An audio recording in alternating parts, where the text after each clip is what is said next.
Bismillahirrohmanirrohim. Assalomu alaykum, hurmatli yurtdoshlarim. Hoji-otalar, onajonlar, aka-ukalar, opa-singillar, yana bir bor mana yana ancha tanaffusdan keyin sizlar bilan uchrashib turganimdan benihoya xursandman. Buning uchun albatta bizga yana bir kunni tuhfa qilgan, yashash uchun yana bir kunni bizga Allohning o'zi albatta yaratganimiz Allohga behisob hamd va sano aytamiz. Payg'ambarimizga behisob salovat va salomlar yuboramiz azizlar. Mana shu qilgan efirlarimdan qanchadan qancha insonlar yaxshi bo'lib ketdi. Allohga shukr, shifo topib, minnatdorchilik bildirib, shularning orasida hozirgacha ham shu SMSlar yozib, kommentariyalar yozib, haligacha ham savollar bo'lib turibdi. Men imkonim boricha ba'zida javob beraman, ba'zida javob bera olmayman. Albatta bu ham nima deydi, avval aytganimdek ayyorlik vazifamizdan ortib harakat qilaman.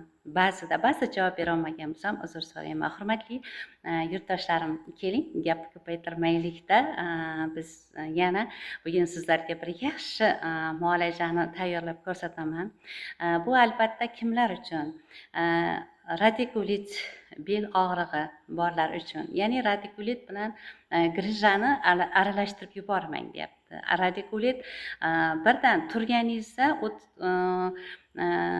turishga qiynalasiz, yurishga qiynalasiz, yo o'tirganda shu turib o'tirishingiz qiyin bo'lib qoladi. Radikulitga mana shunaqa nimalar radikulitga kirar ekan. Endi grijasi borlar tushunadi. Grijada juda ham mana shu ko'pchilik aytishadi, shu bo'yindagi grijam bor, unga nima qiling yoki umurtqamda shunaqa grijalarga savol berib so'rashadi. Hurmatli yurtdoshlar, mana shu men hozir ko'rsatadigan shu nima malhamim bo'yningizda bo'ladimi, belingizda bo'ladimi, qanaqa grijalaringiz bo'lsa, o'sha surtganingizda Xudo xolasa shu bir kunda og'riqlardan qutulasiz. Men sizga hozir ko'rsatib o'taman, diqqat bilan shu kuzatib turing. Xudo xolasa yaxshi bo'lib ketsangiz duo qilib yurasiz. Avval aytganimdek, sizga shu grija bo'yicha tayyorlab ko'rsatgan malhamimni bugun o'zgartirdik. Negaki xondroksit mazini aytib o'tgandim. Hozirgi paytda xondroksit mazini topish juda ham qiyin bo'lyapti. Yo'q desam ham bo'ladi, topolmayapti. O'rniga chiqqan podelkasi uni unaqa ta'sir bermayapti. Shuning uchun buni yana qayta ishlab nima qilib ko'rdim, o'zimda sinab ko'rdim, chunki o'zimda ham yana shunaqa holat bo'lib qoldi. Nimagaligini aytib o'tmayman, o'zimda ham xuddi shunaqa noto'g'ri nimadan biroz mazam bo'lmay yurolmay og'riqlarim kuchayib ketdi va men buni yana qayta ishlab o'zimda sinab ko'rganim uchun sizlarga bugun ko'rsatib o'taman. Hurmatli yurtdoshlarim, kimda kim shu radikulit nima bo'lsa, ana shu kasalliklar uchun sizga ko'rsatadigan mazlarim, birinchisi xondroksit o'rniga kapsikam mazini ishlatamiz. Bu xondroksit mazi o'rniga kapsikam maz va nice gel, mana hozir bitta qo'yib qo'yaman sizga yaxshi ko'rinish uchun. Mana kapsikam maz, nice gel, mana bunga endi qancha qo'shamiz bilasiz? Buni hammasini qo'shmaysiz, chunki kapsikam mazi juda ham kuchli qizdiradi. Xuddi tish yuvganda shotkangizga qancha nima solasiz, tish pastasi, xuddi shunday ozgina mana tomizib olamiz, siqib olamiz.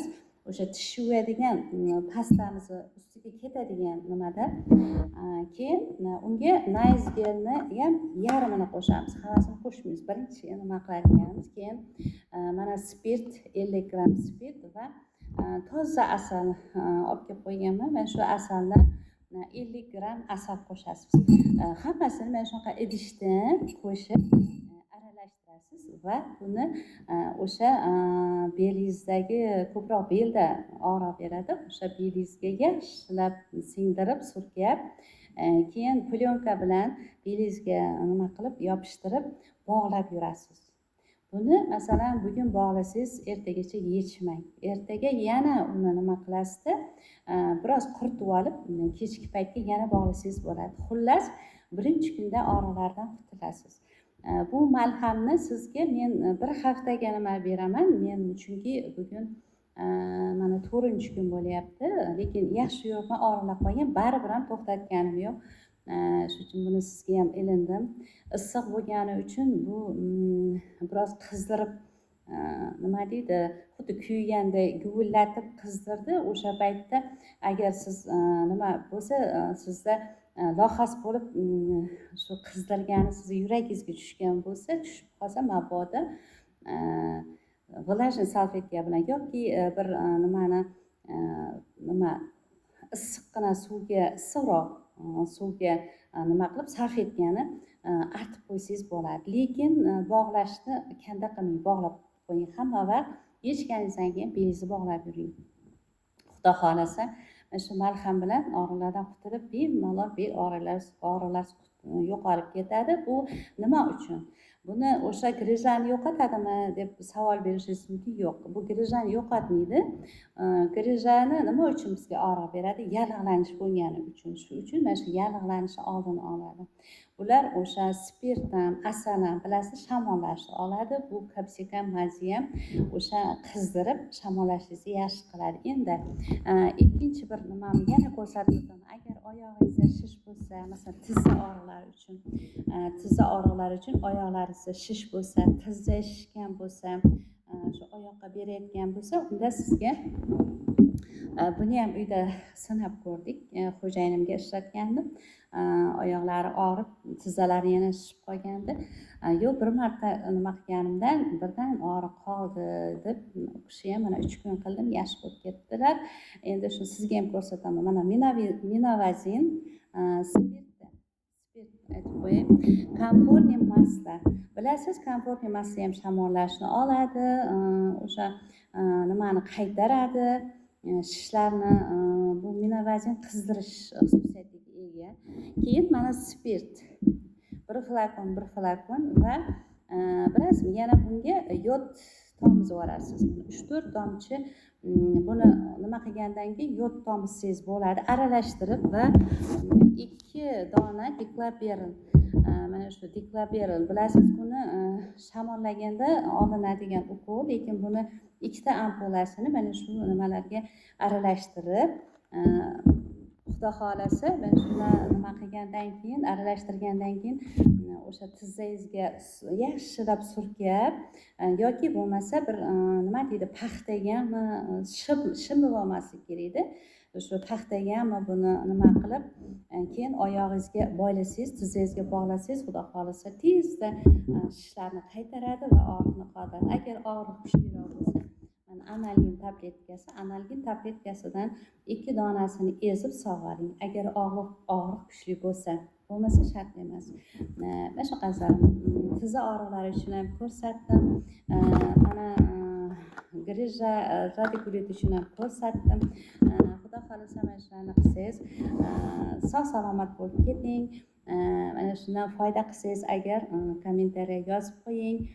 Agar siz boshqa bir shu muolaja olib uy sharoitida davolangan bo'lsangiz ham bizga kommentariya yozib qo'ying. Chunki bizni efirlarimizni ko'rganlar albatta kommentariyaga kirishadi.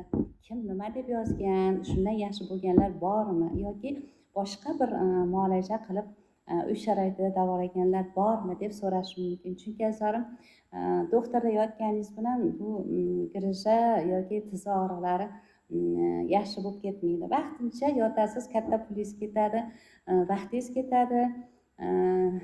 Keyin masalan sharoiti borlar bor, sharoiti yo'qlar bor. Shuning uchun men sizga uyda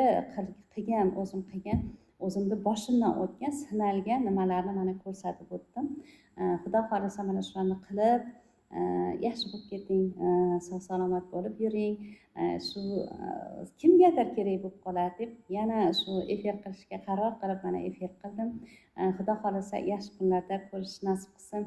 Agar kanalimga obuna bo'lmagan bo'lsangiz, albatta obuna bo'lib, savollaringiz bo'lsa javob beraman. Xudo xohlasa bersangiz bo'ladi. Mana shu pochkam aytgandim.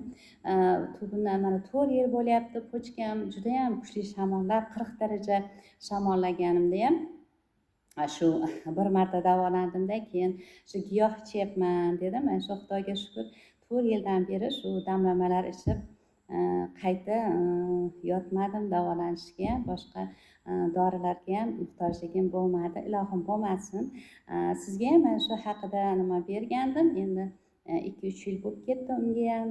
Agar imkonim bo'lganda yana shu pochkasi og'riganlar, shu bezovta qilayotgan bo'lsa yoki jenskiy kasalliklari borlar uchun ham albatta efir qilib, xudo xohlasa ko'rsatishga harakat qilaman. Bugungi kuningiz xayrli bo'lsin. Sog' bo'ling, salomat bo'ling. Yana bir bor e'tiboringiz uchun rahmat.